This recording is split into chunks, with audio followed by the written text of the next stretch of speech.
Well, good evening. Good evening. It is Black History Month, and many people are celebrating with marches and dinners and breakfasts. And it seems like every year around February, we pull out Martin Luther King and Frederick Douglass, Sojourner Truth. Somebody will talk about Fannie Lou Hamer. Somebody might talk about George Washington Carver, Marcus Garvey, George Washington Carver, Marcus Garvey, and some of the heroes and sheroes of our past. And that's good. But along with that history, we should also remember four little girls that were bombed in a Birmingham church. We should also remember brothers and sisters being beaten on a Pettus Bridge. We should also remember little children being flung up against walls as water hoses and dogs were pushed against them. We should also remember hundreds of black men and women being hung and beaten and threatened because they had the nerve to want to vote. You see, all of that is a part of Black history. And now we have this interesting conversation about critical race theory. Well, our race history has been critical.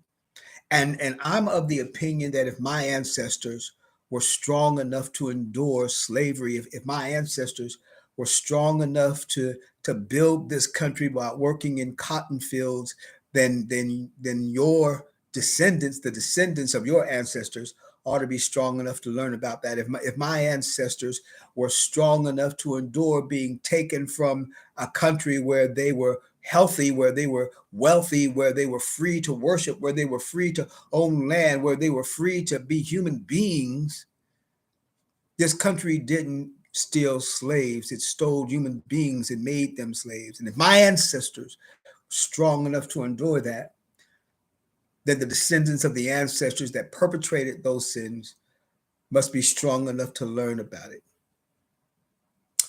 The argument about critical race theory is an argument that says we must whitewash literally our history. We must act like it never forgotten. All right, it's okay to remember the Holocaust, but don't remember slavery. It's okay to remember 9/11, but don't remember slavery. It's okay to remember the Alamo, but don't remember the four children in a Birmingham church being bombed. It's okay to remember Pearl Harbor, but please don't talk about little children being marshaled to school by federal marshals as they were being hurled with bricks and stones and insults as they just simply wanted to go to school. It's okay to remember certain parts of our history. But if somebody's uncomfortable with the reality of the totality of our history, critical race theory says no, we don't want to have that. I'd like to talk to you just for a few moments tonight about why I think our history is important and why I think it deserves to be remembered, why it deserves to be talked about, why it deserves to be taught. The first thing I'd like to say that we must remember our history because of position. If you're ever in a situation where you're going someplace where you've never been, what you will do is you will go to GPS and you'll put in two things. You'll put in where you are and you'll put in where you want to go. Where we want to go is found in the words of the song, We Shall Overcome. Quite frankly, I'm tired of singing that song. We've been singing it too long, but it talks about a destination. We shall overcome. If in my heart we do believe we shall overcome someday. And what does that overcome look like? Well, that's found in the words of the dream speech by Dr. Martin Luther King. I have a dream that one day on the red hills of Georgia, the sons of former slaves and the sons of former slave owners will be able to sit down together at the table of brotherhood. He said that I have a dream that one day even the state of Mississippi, a state sweltering with the heat of oppression, sweltering with the heat of injustice, will be transformed into a beautiful oasis of freedom and justice. And so the dream becomes the preferred destination. But if you're using a GPS system, it's not just enough to say where you want to go. You got to say where you're starting from. And where we're starting from is a nation that's been a caste system, a nation that's been founded on color coding, You see, before Europeans came to this country in the 1600s, they didn't call themselves white. People from England didn't call themselves white. People from France didn't call themselves white. People from Germany didn't call themselves white. No, no, no. They called themselves French. They called themselves Italians. They called themselves Englishmen. It's only when they got here that they said, well, we got the color code. Why? Because the white indentured servant has to know that they're better than the black slave. And so the color coding was meant so you would have a pecking order of society. You would know where you fit in society and what was possible for you in society and what was not possible based on your color. And so the African now became black. The Englishman now became white. The Native American now became red. The Asian now became yellow. How foolish. We created a whole social structure on color. And so if we want to know where we're going, that's good. But we've got to know where we are. Where we are, we're living in a country that was based on a caste system. That's where we're starting from. We can't whitewash that. We can't act like that's not real. It's real. It's our reality. In her book, Caste, The Origins of Our Discontent, Isabel Wilkerson talks about a house. And can you imagine with me going to a house that it's a mansion, and you and all of your family, all of your friends are going to live in this house. It's got 50 bedrooms. It's sure enough mansion. It's got 50 bathrooms. It's got a bowling alley. It's got a swimming pool. It's got a tennis court and a basketball court in the back. It sits on 15 acres. It's a beautiful place to live. And as you pull up to the house, you're looking at it in majesty. What a gorgeous house. But when you walk in, you see that there are cracks in the walls. You see there are water stains from leaks. You hear the floor cracking beneath your footsteps. And you understand that the house is in disrepair. It's got the potential of being a beautiful place to live, but if we don't fix it, it becomes unlivable. My brothers and sisters, that's the situation that we find ourselves in today. That's our position. We're living in this house together. And you might think that your corner of the house looks nice, but if the whole house falls down, we all die. And so Abraham Lincoln, Dr. Martin Luther King, the Bible says if we don't live together as brothers, we will most certainly perish as fools. So the first reason that we have to learn our history is that we have to understand our position. But the second reason why I think that we have to learn our history is we have to know our purpose.